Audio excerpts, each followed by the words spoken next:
Good morning, everyone. Thank you for joining us for ICONversations. The ICON program is designed to celebrate our company's top producers. These agents have gone far above capping status and are now earning back their paid company dollar with various stock grants, which are earned by reaching exceptional milestones. Today on ICONversations, we have from Massachusetts, Sonia Johnson. From Ontario, we have Mary Akbari. From Florida, we have Stephen Pugh. From California, we have Taylor Zapata. And our moderator today is Stuart Sutton from Texas. Stuart, take it away. Good morning. It is great to be here. And I'll tell you, East Coast to West Coast, Canada to Florida, we've got agents from everywhere. One of the things that I just love about the real estate business is so many ways to be successful at it, and you're going to hear about that today. Let's go through a quick intro real quick and just give us an idea where you're from, how long you've been in real estate. Are you an individual? Do you have a team? Just give us a quick overview. Sonia, let's start with you if you don't mind. Not at all. Sonia Johnson. I am from Ipswich, Massachusetts. Been licensed up there for 25 years. And got my license in Southwest Florida, I think about 4 or 5 years ago. I'm a single agent. I have iconed with EXP since joining in 2019. And I do, on average, about 20 million plus or minus per year. Fantastic. That is quite impressive indeed. So are you selling in Florida now as well, or just in Massachusetts? A little bit in Florida, more just friends and family. Gotcha. Okay. Taylor, how about you? I'm going on my 7th year in Northern California. I'm in a little tiny town. My town has about 3,500 people, so not much, but I do a lot in our surrounding counties. I gotcha. So more cows than people there, huh? Yes, I like it that way, though. So, Mary, how about you?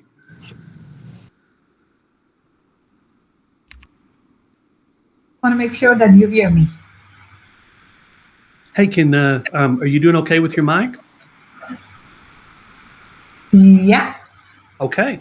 So just give us a quick intro. Okay, perfect. So this is Mary from Ottawa. I have been in the business for 6 years in Canada. And, Okay, very good. Stephen, we heard you're from Florida earlier. Tell us a little bit about yourself. Stuart, good morning, sir. How are you? Doing great, thank you. So Orlando, Florida via Wales many moons ago. I've been in Central Florida for about 30 years.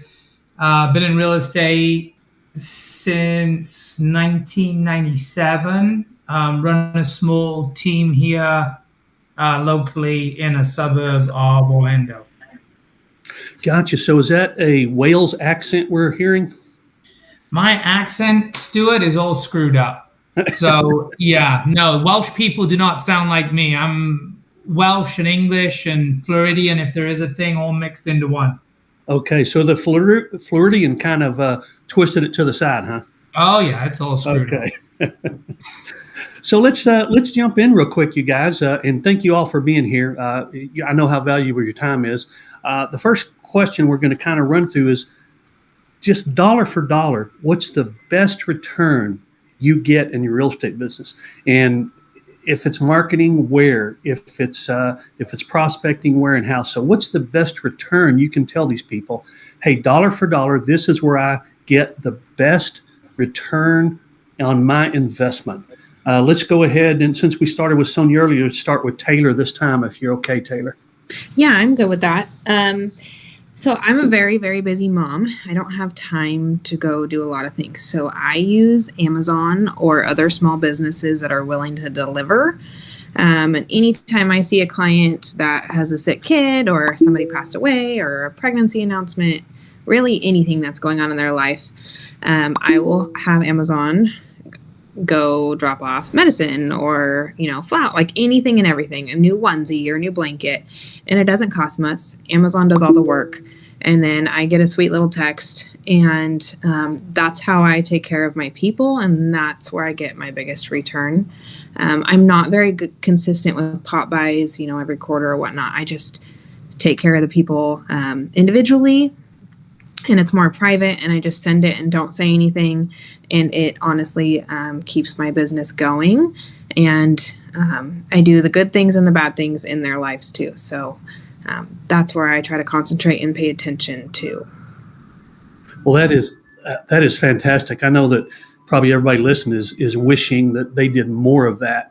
So how do you identify these situations for these for folks that you help take care of? Is you just watching them on social media? Yeah, I stay in contact on social media the best I can. And if it's somebody I don't have on social media, I will do like little St. Patty's Day if you just go on Amazon and search like little holiday kits, there's always something. There's s'mores kits, there's Valentine's kits, there's Christmas kits, and they're anywhere from $8 to $12, and prime delivery, so I'm not paying delivery on top of it. And they just send it, and it just says my name, and it says enjoy your holiday. If I don't see something life event wise, but like I'm a mom of 5. And I know it's a pain in the butt to load your kids up and go to the store and get Tylenol and those things. Yeah. And so I will just send Pedialyte and infant Tylenol, and it gets me a lot of good feedback. Well, I do have one question, and this one's really important. How do I get on your list, Taylor? Add me on Facebook, and I will pay attention, I promise. That is fantastic. That is the ultimate. I mean, you read books about great customer service and going beyond, and you just heard it. Taylor, that is great. Thank you. Yeah. So Mary, how about you? What's the very best thing you do with your time or money to get a return from your clients? Community. I am actually a community builder here, and everywhere that I see my community has any type of gatherings, I'm the first sponsor that they reach to. They know that I sponsor so many events, and anyone needs a sponsor calls Mary. Oh, that's great. From the football teams, for the kids, for the adults, or Nowruz gatherings, literacy. We have some monthly gatherings, like people gather together and read poems, and this is the family time. Every gathering, like potlucks, everything. I am the first person to sponsor, and it really pays back. Oh, that is fantastic. I bet you they have to get really big football jerseys to put your name on the back, though, right?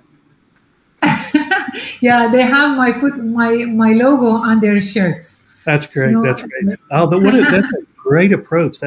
So, Stephen, how about you? That was great stuff too. Well, both ladies, and Taylor, that was some good stuff. We kind of take the same approach. I mean, dollar for dollar, it's database, right? And it's relationships, and it's just taking up mind share. The average person knows 6 to 7 realtors. We just need to be in number spot 1 or 2, right? And just in order to do that, you systematic database plan, stay in flow with your people. Life events along the same lines as Taylor. If somebody passes away, we'll send wind chimes with that family member's name on it. We utilize the Thanks app a lot. THANKS, Thanks app. It's easy. You can just go in there, and a bit like Amazon, right? You can just send out, if somebody's feeling under the weather, if somebody's lost a pet, we'll send out a gift. We do onesies for kids, or piggy bank, saving up for your first home, for a newborn. So it's database, man. It's database. That's great. Hey, would you repeat that app? I'm sure everybody wants to hear that. What was that app again? Yeah, Thanks. THANKS. Okay. So it's Thanks app. Yeah, it makes it pretty seamless to get things out quickly, especially if you're on the go. You know what? I love the wind chime idea. I've got wind chimes hanging outside my office. You can't hear them because of my microphone, but what a beautiful idea. It is, and it does make an impact in more ways than one, right? It's not just about the transaction. Yeah, so. Absolutely. It's people. Sonia, can you give us some info? Sure. I love all the other suggestions. Had no idea about the Amazon holiday kit, so definitely going to store that one, or the Thanks app. I am in a small community as well, 14,000. Been in the community just a little bit longer than I have been licensed. But my biggest bang for my buck is just sending a newsletter to my neighborhood every year. And there's probably about 800 people included on that. And I just provide the sales and a little bit about what the market did the past year, a value added paragraph about just something in general in the real estate market, whether it be, Title V in the state of Massachusetts for passing your septic system for transfer of title, or could be a reverse 9-1, link for them. And then I also throw in a calendar magnet, the tacky ones, and it weighs it down so people, don't know what's in there. Maybe I'm sure they do now, but anyway, I do that once a year. And then I do holiday cards for all my past clients. And I did a lot of volunteering, including my own time when I first got licensed. So people know if they have any questions about real estate, I'll provide it free of charge, of course. And being in the business and now successfully in the business, I do get a lot of calls with real estate questions that I help answer. And that's really been my best return. And it's really a very short amount of money that I'm dishing out each year. It really is. So did I hear you say once a year? Yes, which I know is a big no-no, but once a year, that's it. They can't. I have people. Go ahead. I was going to say it's okay to be a little bit of a contrarian, and you found something that's working for you, and that's a big impact for the investment. Yeah, and people think of me as like the neighborhood expert. So, I don't get every listing, but a lot of people, if they're getting my newsletter, they'll include me as one of the people to call for an expert opinion on market value there. So I do feel like it's been very rewarding, and people hang on to those newsletters. I have people that have a little file of them. So it is something people really enjoy seeing what their neighbors' houses are selling for. I have another client that two of them, the two neighbors, go door to door, not door to door, but they drive around to see which address, which house it was that sold when the newsletter comes out. So it is cute and successful. That's great. That's super information. And, going back to the newsletter, it's just always worked, especially if it's well done. And apparently yours is. So thank you. So let's move to something that we kind of alluded to here and there, and that's, social media is obviously playing a role for everybody, but we've heard about some apps and some ideas we haven't before. But just give us a quick scenario on, okay, there's lots of choices in social media. What is your best strategy, and what social media do you use it in? And let's move on and start with Mary.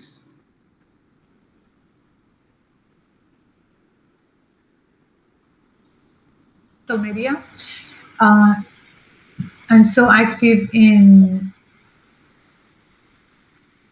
Instagram, and I'm really taking benefit of it. There's so many people following me, and I share so many useful data and statistics to them, and also about the properties that I have listed or I have bought for my clients. And the conversation starts from here. Oh, Mary, okay. It's a nice. I apologize. We didn't hear you when you started. What source did you say you used? Instagram. Instagram. Okay, great. Thank you. Yeah. Instagram is. I think it's a very good, very good point to start. These days, so many people are on Instagram. Of course, Facebook and Instagram. Everything that I post in Instagram, it automatically goes to my Facebook too. Sure. Right. But they have so much more followers on Instagram than Facebook, and it depends on the age range of the generation. I think younger generation use Instagram more. Yes. And, and I also run ads too in both platforms. And when I sell a property or buy a property, I post it, and it is a good start point to people contacting me and asking me questions about the property. Oh, what a beautiful backyard! And I wish this was my own home. So it's a icebreaker to start the conversation with a lead. Very good, very good. And yeah, that's all you're trying to do is get that conversation started, huh? Exactly. Okay, Stephen, how about you? Hey, Stuart. So yeah, we just do squeeze pages through KB Core, and then we'll run some Facebook ads around our USPs, like our cash, like strongest cash offer. You're looking for the strongest cash offer on your home, guaranteed sale in 99 days. So we'll run some Facebook ads around those USPs, and then just also Facebook ads around new builds with new build information on obviously lower interest rates and paid closing costs. Very good. Facebook ads, they're steady and consistent and affordable, right? Yes, sir. Yep. Obviously, it's you got to go through the quantity to get to the quality, right? Sure. But that's with most internet lead gen stuff. Well, I love the idea that you put out there that you use the Facebook ads for informational purposes, like what's going on in the new builds, and also for what you mentioned was your USP, your unique selling proposition. So if you're putting ads out there about your unique selling proposition and getting respondents, then those are highly qualified prospects. True. Agreed. Right, and you're just differentiating yourself, right? Exactly. That's the whole idea. Yeah. Very, very good.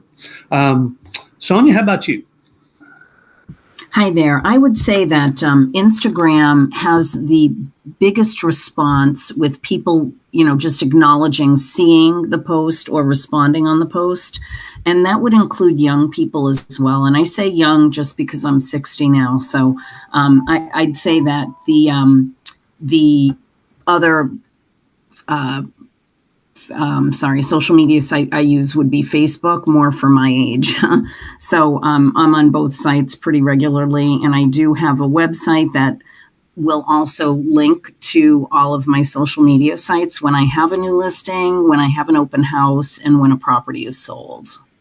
Very good, very good. So basically, and by the way, I would put you as part of the younger generation at 60, because my folks are in their 80s, and I always tell them, 100 is the new 80. So, it's a very different world now. But I agree. use that combination, and then you have the automation from your website. That's very powerful. Thanks. Taylor, how about you? I, of course, use the same apps. I do a little differently. I just turned 30 last month, and so my crowd is really young. But I am really big on sharing the, pardon my French, like the what the fuck moments that happen in real estate on social media. I do like stories and I do reels and share the crazy things, the good things, like, getting closing costs covered and all those things. And of course, my Instagram populates to Facebook. We all do that. But I try really, really hard not to schedule anything. I want it to be like raw and real the day of. It's a hell of a lot more work, but I feel like I get more results because the algorithm doesn't like scheduled posts. If you schedule something and then you do something real in the app, you'll totally see a difference on your response and your reactions and your views. But I'm really big on just keeping it real. I got 5 kids. My life's a crapshoot half the time. I either got cows out or something going on, and I share that, and it makes relationships. Like, I also see people at the coffee shop and they know what's going on, and we just start conversation because they're like, oh my God, that was so funny. What, you were in your pajamas chasing cows? I'm like, yeah, that's a regular Sunday morning. That's how I use my social media. And I feel like it helps break the ice with the people on the other side of the phone when I do see them in person, or I am showing them homes, because they've already known, everything going on. And they, see my new listings. Of course, I share those. I do funny little things inside my listings. I will do a reel or talk about, I don't disclose anything, but like, the deal I got my buyer on a listing. And so those things help a lot. That's how I utilize it. I try not to schedule. I do ads on my listings, but I just try to keep it real inside the same apps that everybody else uses. So that way it feels like authentic content. Yeah. Well, I think we've heard several people who use the same sources, but very differently. And when you mention Reels, I think everyone, I'm sure, knows what you're talking about. But if you move to something like YouTube and you see that the shorts will get you far more responses, far more views than a typical YouTube video. Yeah. Same thing goes on with Reels. That's why they've become so popular. They're very, very effective. So good job with that. Thank you. So, hey guys, what don't feel like you have to answer, but if you would like to, and if it applies to you, I've learned so much from other industries that I've applied in real estate. As a matter of fact, it's impacted my entire career and life. And I think, Sonia, we haven't started with you yet. Is there anything from other industries or from previous careers that you said, hey, this works beautifully in real estate?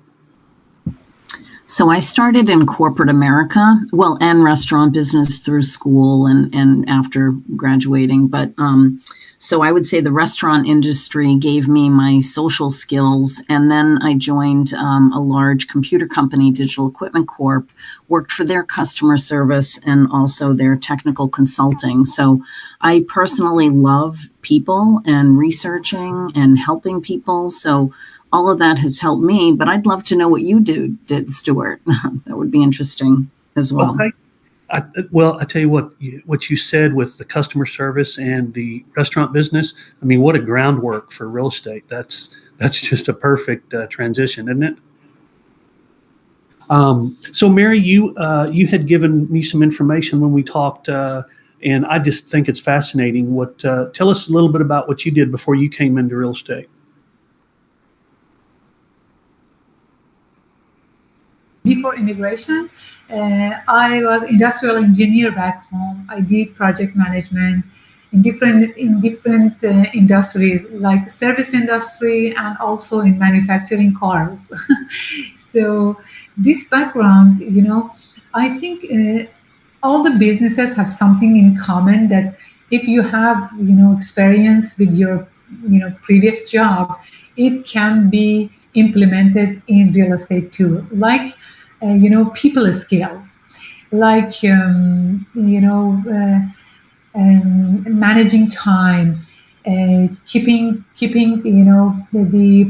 for example, exactly today we have a very specific closing for a client, that time management, and also this is a serious situation that it has so much stress on my clients, and I have experienced this back home in the car industry.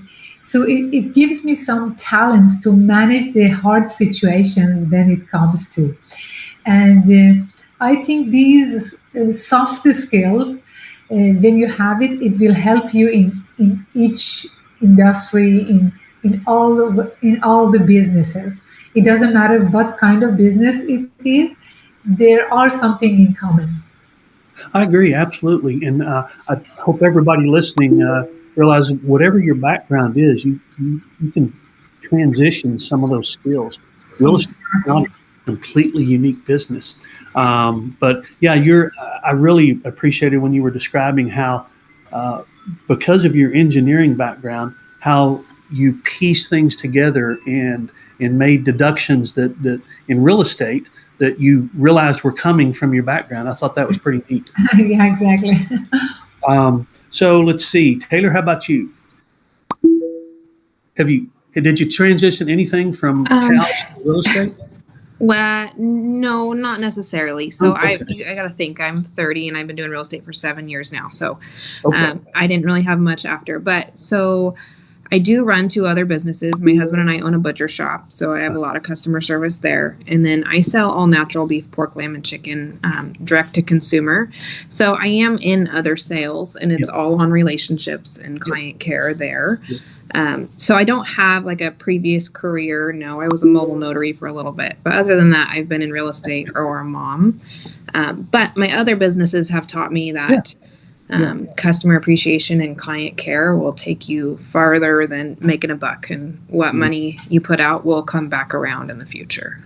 You got that right. And I'm not just referring to before, getting ideas and bringing things in from other industries right now.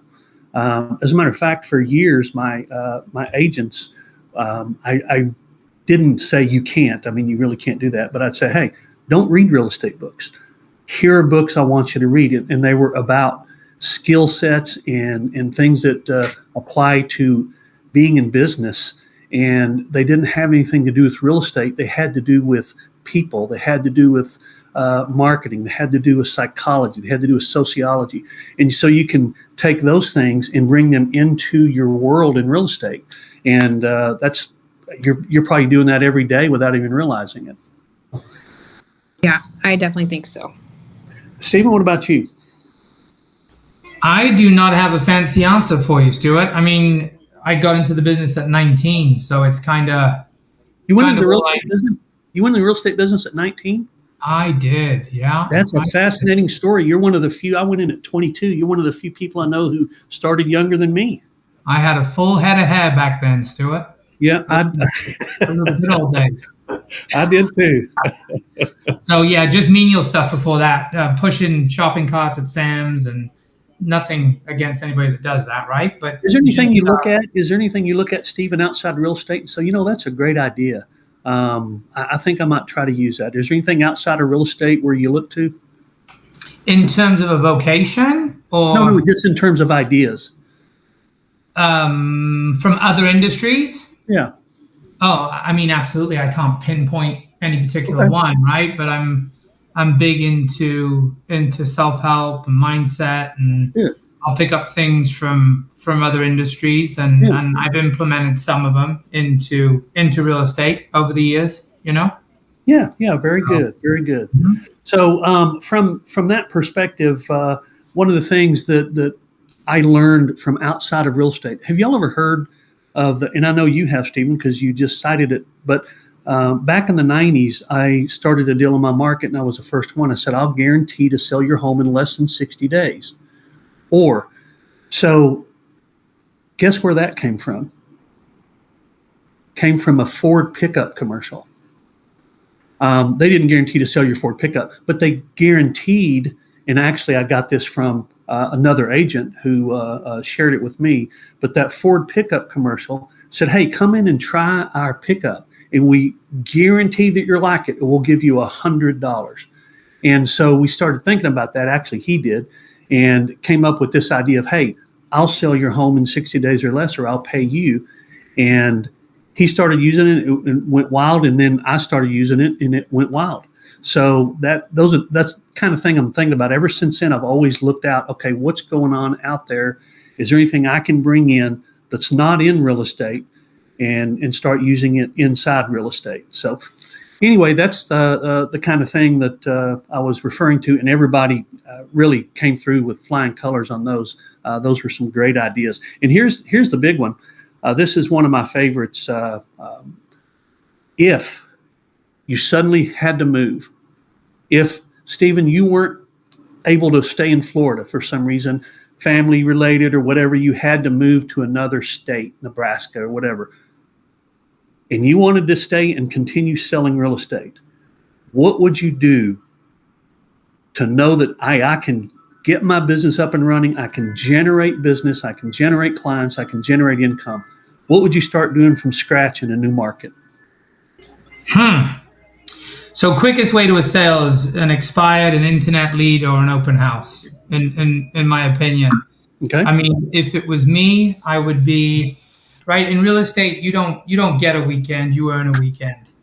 So I don't know about you, Stuart, but when I first got into the business, there wasn't an option. We were working weekends, right? Open houses consistently. Yep. So if I had to, I would go back to that. I would go back to door knocking. I would probably implement or try to start some type of community event and do some type of giveaways, like co-sponsored with a lender, so that I could capture people's information and start building a database. Very good. Those are all great answers. Hope everyone made note of those. Stephen, if you can remember, I want you to say that again. The fastest way to earn a commission and you said expireds? It's an expired, open houses, or an internet lead, correct. Okay. Very good. Very good. Anything you want to add to that, or are you ready for me to move on? No, sir. All good. All right. Very, very good answers. Sonia, how about you? Yeah, I love what Steven said. Well, being new to being licensed in Florida, I happened to, experience a little bit of that this month. I decided to go on a broker caravan. So I thought it was great to meet other agents. But if I were new in an area, I would definitely be attending local open houses to get to know the market. And I would get involved locally in the gym, hitting the coffee shop, volunteering where I can. I'm a big cat foster care person that I've been doing since '97.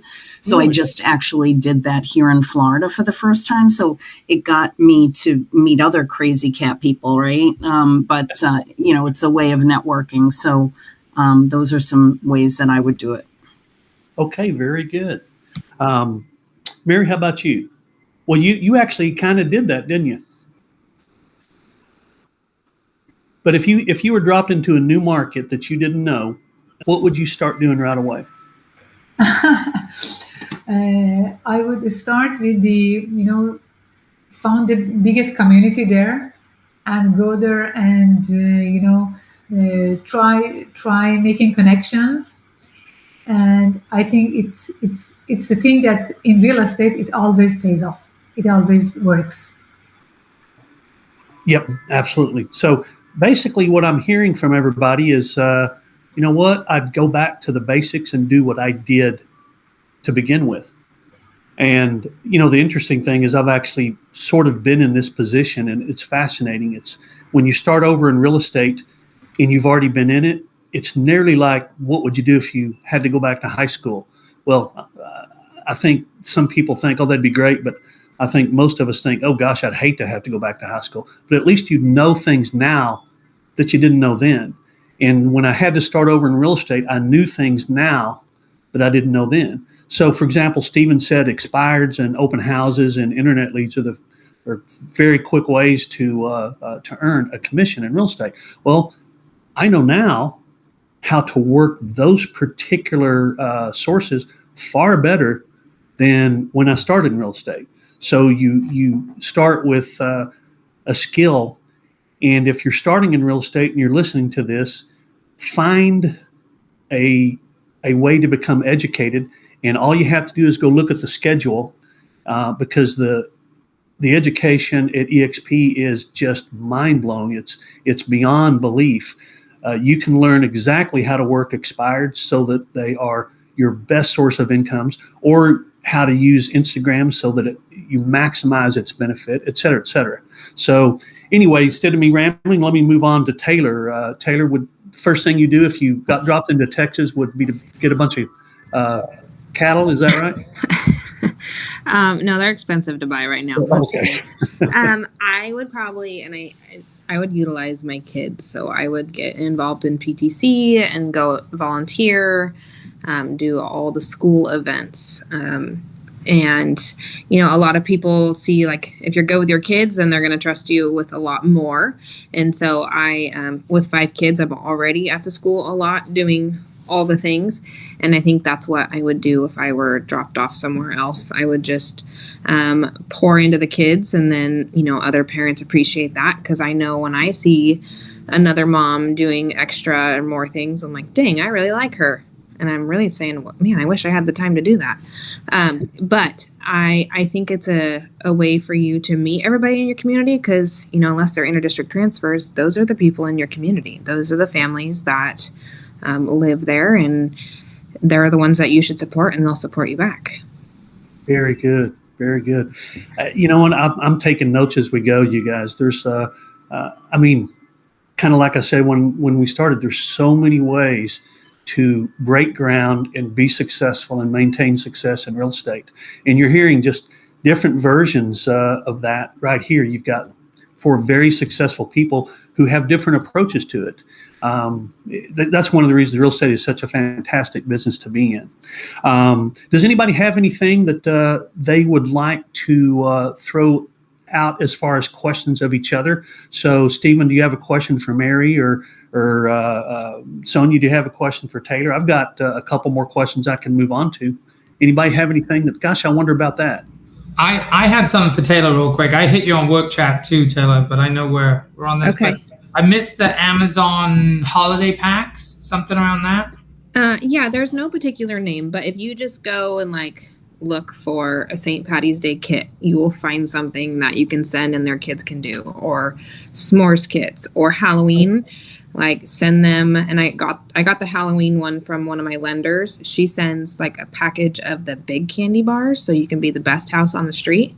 And she'll say like, I know you're already the best homeowner, but now you can be the kids' favorite or something, cute along those lines. That's great. And Amazon does it all for you. So you just go in. It is kind of a pain. You got to go check out every address, but I sit on the couch and send them out, and it's a hit. That's Gotcha. great. Are you just doing like your rock stars, like your top 20 or whatever, like something like that? Or?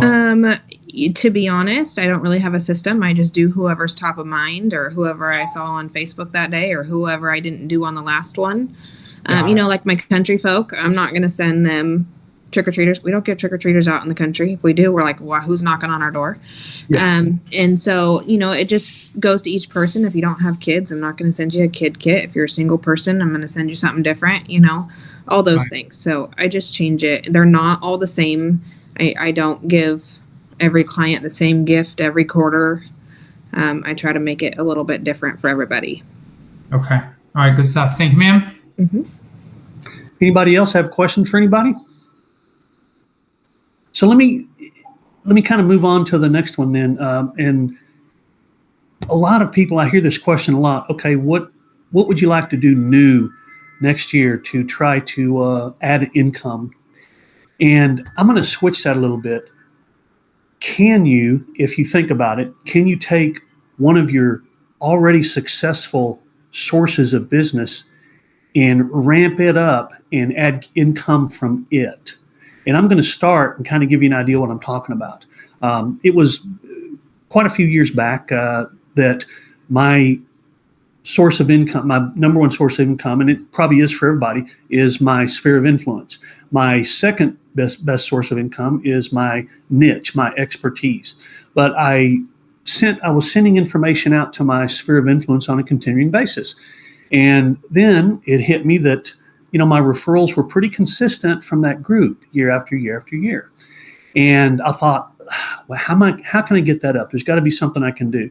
So a friend of mine who is kind of a marketing guru said, well, you got to find out from the consumer what they want. So I invited several of them. We had a nice brunch, and I put a questionnaire out, and I gave them permission to be perfectly honest with me. And they were if you don't want to hear the truth, don't give people permission to be honest with you. They were brutal. And they basically said, well, Stuart, your stuff sounds like, you hired some dude from Harvard to write it. And it sounds like, you've got all these stats and all this information. Just be you. So I changed the way I did things about sending information out. And the next year, and this stat is, I've still got it recorded, the same group of people, the same referral base, I changed what I sent and how I sent it, and the message really resonated with me being more personable. 94% more referrals the next year. So I basically just took something that I was already doing, and I said, all right, how can I increase the income that I'm getting from this source? Because it's working. How can I double down on it? So is there something you're doing that you think, what, I could learn this new thing. I could, I've never worked expireds. Maybe I could learn to work expireds, but maybe I can take something I'm doing that's successful and double down on it and increase the income from it. Does anybody have something that they would like to share along those lines? I'll call a name, but if you just want to speak up, just go ahead. I'm going to say I would piggyback off of that. That's a huge increase, Stuart, year over year. Huh? Yeah, it kind of shows you how bad my communication was before, doesn't it? Well, we may have some of the same challenges here. I mean, in all honesty, my goal is to get everything dialed in with respects to the letters and the quarterly reach outs. I don't think we're consistent on touching people every 3 months, at least via phone. So it's just getting dialed in, getting all the sphere enclosed with those A and W tags, the B and E tags. So you're calling through them and you're touching everybody once a quarter. But I would love to see what you did if you have time to connect, but what you did in the way of messaging, because I think we may be experiencing some of those same challenges. But that's an awesome increase, and you should do your own segment on that. I think that would be a huge benefit for people. Well, thank you. That's very nice of you. And it really just boiled down to the consumer, my client, saying, "Hey, Stuart, and I really had some criteria. What would you look forward to getting? I mean, do you look forward to getting what I send? And if not, what would you look forward to getting? What would you go, oh, hey, Stuart's, because I mean, my wife and I, let's face it, we get, I think the last time we had a mortgage, the guy we used, who's also a friend, sends us something. And when it comes in, she goes, did you read that? I go, no, did you read it? And she said, no, are you going to? And I go, no, I'm not going to. And so I don't want to send something where the husband and wife sit there and go, are you going to read it? No, I'm not going to read it. I want to send something and go, oh yeah, have you read that? It's great. So it's just a matter of, and I'll be happy to share that with you, Stephen. We'll get together on that. Yeah, no worries. Does anybody else have anything that kind of strikes them regarding that type of strategy? I love your personal approach, and I will say that is my newsletter. I address my newsletter, dear friends and neighbors, because so many are friends, previous clients or neighbors that I don't know.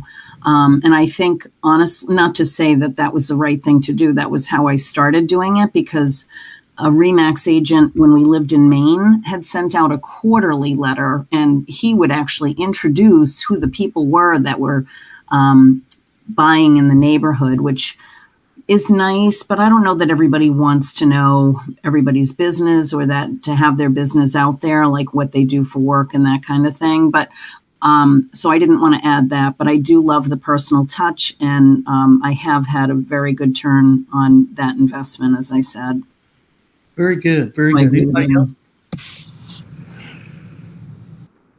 All right, so let's go to the next level and tell us.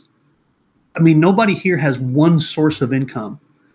What's your second best, and why is it effective? And what could you teach us real quick about, okay, my sphere of influence, all that's my number one source, but I also do this, and that really brings in some nice income as well. Does anybody have a second source of income beyond their sphere that they really have built towards dependable? EXP stock, although hasn't changed much, but it was doing very well for a while.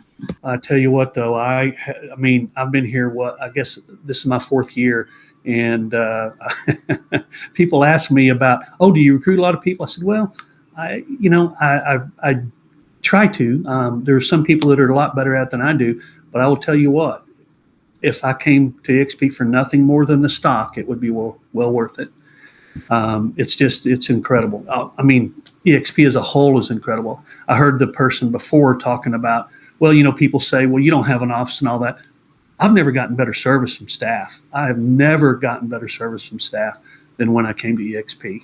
And I was with some very well-known major companies who was just a battle to get paid in a reasonable time. And that's EXP is just flip that, and they just treat their agents like gold. It's incredible. Anyway, I'll get off that bandwagon, but anybody else what's your number two source of income that you may not spend quite as much time on it, but it's pretty lucrative? Anybody? I mean, I don't want to say internet leads. We've been a partner with Realtor.com for a number of years. So I would say it's a culmination of our Realtor.com and open houses. Open houses. Okay, good. Yeah, we try to run a level 10, if you will. It's not perfect every weekend, but obviously the goal of any listing is to get another listing and at least a buy side out of it. So we will circle dial on a Thursday on a new listing, generally between 150 to 200 properties around that listing, and then we'll door knock on a Friday, and then an open house weekend, Saturday and Sunday. Wow, that's impressive. And that's how you do an open house. I mean, seriously, that's how you actually earn income and benefit from it is putting in that upfront work. Yep, agreed. You know how I got a lot of listings over the years when I was doing open houses? I hadn't done one in a while, but I would knock on the door of the house on the corner. And if they were home, I'd ask them if I could put a sign in the yard pointing up to my open house. And they, of course, nearly always said yes, but I would send them a thank you note and a gift. And it was usually a can of butter cookies because let's face it, who doesn't love butter cookies? So over the years, I got so many corner house listings over the years simply because I did something that nobody else did. And that was to show them personal appreciation for allowing me to just use a little corner of their yard for the afternoon. That's so good, Stuart. So good. Thank you. Little things like that. Who else has? How about let's just finish off the next few minutes with cool little tips and tricks and strategies that you've used that people like. Anybody? I have one that. Okay, sorry. Go ahead. Yeah, you're fine. Go ahead. I have one that I actually picked up at an EXP event. I don't remember which one. It's called the Personal Marketing Company. Yeah, I use them. And it's the $125, and it's 5 years of mailers. And for a busy person like me, I'll forget to send a mailer. I'll forget in that one. It does it, and then I'll get a text. It's like, oh, I got my return labels. Thanks. Those things. Yeah. And every time I close on a buyer, I go and spend my $125 and add them in. And then, they take care of it. And I just get, I think it's the best way, and it's automated. It's not perfect. They're not all fabulous, but it is touching them every quarter. That is a very good tip as well. So just so everybody knows, it's the Personal Marketing Company, and it's TPMCO. I use them as well. The Personal Marketing, and then CO stands for company. So TPMCO.com.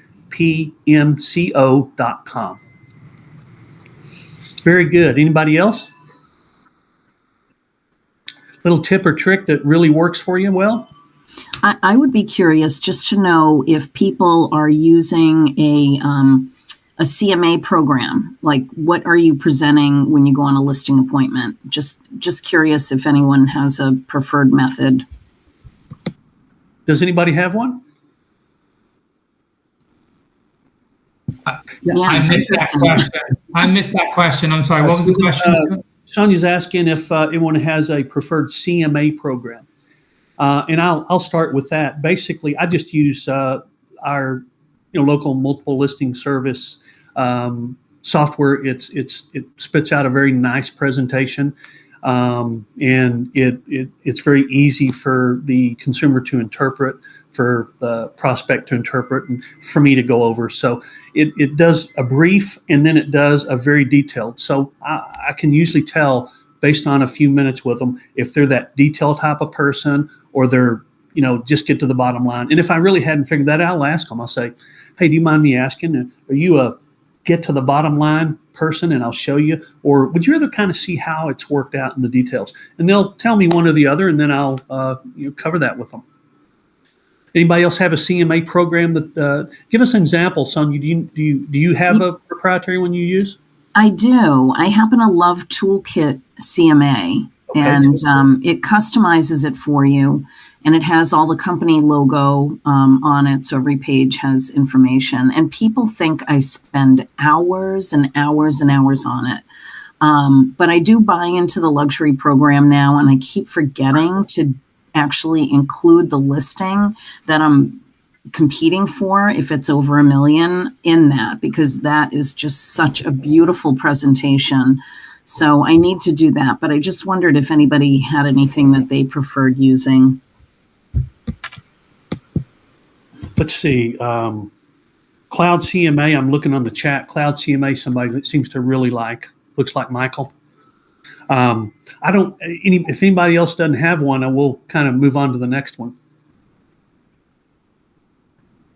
Okay, well, I've written down Toolkit CMA. I'll go look at it. And then you said that the luxury part of EXP has some great materials as well for CMA.